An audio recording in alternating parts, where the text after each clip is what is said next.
আমি দেখি যে আমার থেকেই ভালো বক্তব্য আপনারা রেখেছেন। আর আমার একটু একটা সাক্ষাৎকার দিতে হবে।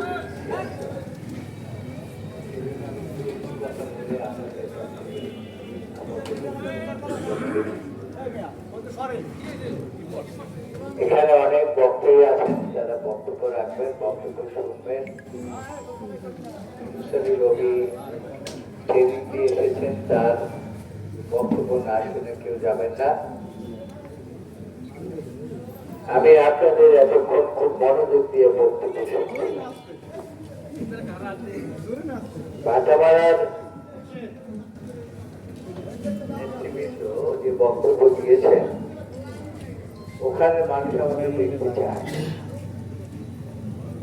আমি কিন্তু ভাটামারায় বহুবার গিয়েছি। যাও, আপনাদের ওখানে আবার যাব। আপনারা জানেন যে এমনিতেই আমাদের মনোনয়নে আমার প্রায় 1.5 মাস পিছিয়ে গেছে। সে কারণে এই 13টি ইউনিয়ন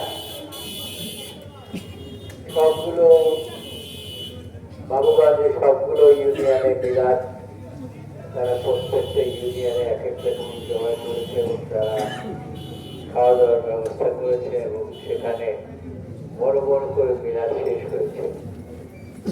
মুলাদিতেও 7টার মধ্যে 4টা ইউনিয়নের মিলাদ আমি করেছি। তার কারণ যে আমি যেহেতু দেশের সর্বোচ্চ আদালতের আইনজীবী, সিনিয়র আইনজীবী, সেজন্য আমি নির্বাচনী আচরণবিধি ভঙ্গ করতে পারি না।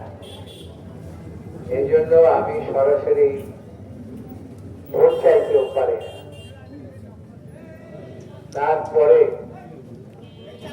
বাংলাদেশের গণমানুষের নেত্রী, গণতন্ত্রের মাতা আমাদের থেকে চির বিদায় নিয়ে গেছে। তার জন্য সারা বাংলাদেশে দোয়া হচ্ছে। আমরাও ইনশাল্লাহ পিছিয়ে থাকবো না, সেই কারণে আমরা বিভিন্ন জায়গায় দোয়া মোনাজাত করছি। এখানে একজন বক্তা বলেছে যে তাকে পিটিয়ে লাঠি ভেঙে ফেলেছে। আপনারা এত অত্যাচারিত হয়েছেন,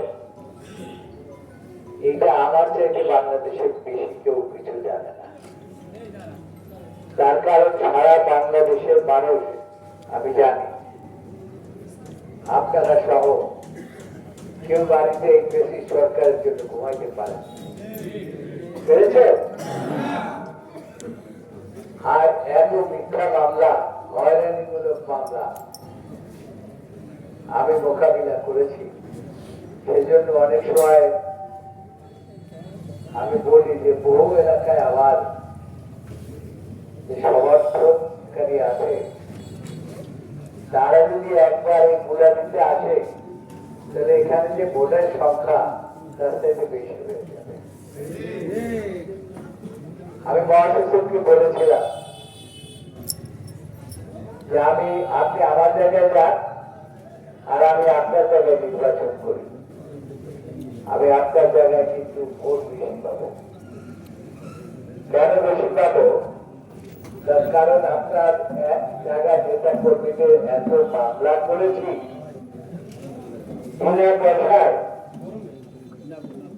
আপনি যদি আমাকে 1 টাকা করে দিতেন বা লক্ষ লক্ষ টাকা আমি পেতাম, 1 পয়সাও দেন নাই। বরঞ্চ আমি খরচ করেছি, সব খরচ আমি করেছি। কাজে কষ্টের কথা কি বলবেন? 17 বছর আমাদের নেতা, এটা বনবাসের মতোই বলা যায়। নিজের মাটি ছেড়ে দেশের বাইরে অবস্থান করছে। নিজের ভাই মৃত্যুবরণ করলে তো মানুষ দেখতে আসে নাকি? তাও আসতে পারে না। আমি লন্ডনে বলেছিলাম তাকে এই কিছুদিনের মধ্যেই আপনি তো দেশে যাবেন। আপনি দেখবেন, আপনি যখন দেশের বাড়িতে পাড়া দেবেন, মানুষের দাঁড়াবার জায়গা থাকবে না, আর আপনি গন্তব্যে পৌঁছতে আপনার কয়েক ঘন্টা সময় লেগে যাবে। তখন আমার কথা ঠিক ওইভাবে বিশ্বাস করেন নাই।